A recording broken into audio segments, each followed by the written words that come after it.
कन्हैया दीवाना बैरिया चौक। माँ Gayatri recording studio.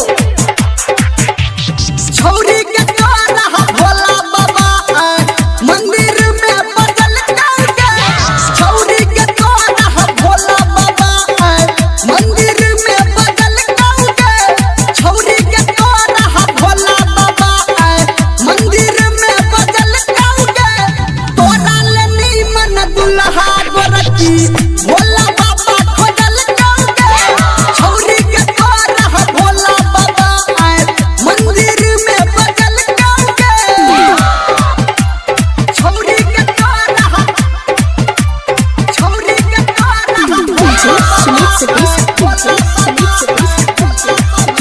अभी आप सुन रहे हैं सावरिया म्यूजिक। कन्हैया दीवाना बैरिया चौक। है गई सब दिन पूजला भोला के तू। तोरा आप तकल कहोगे हाँ तोरा आप तकल कहोगे। सब दिन पूजला बाबा के तू। तोरा आप तकल कहोगे हाँ तोरा आप तकल कहोगे। छौरी के तोरा भोला बाबा मंदिर में बदल कहोगे। छौरी के तोरा भोला बाबा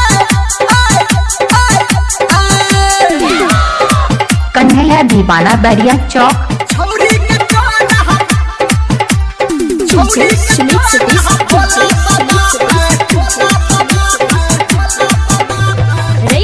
कन्हैया दीवाना बैरिया चौक।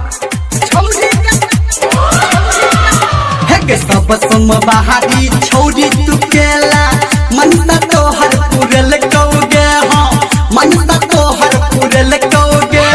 सब सम बहारी छौरी तू केला मनसा तोहर पुरल कहोगे हाँ मनसा तोहर पुरल कहोगे।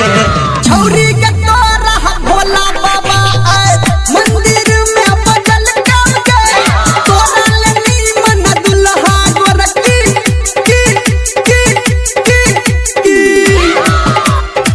कन्हैया दीवाना बैरिया चौक।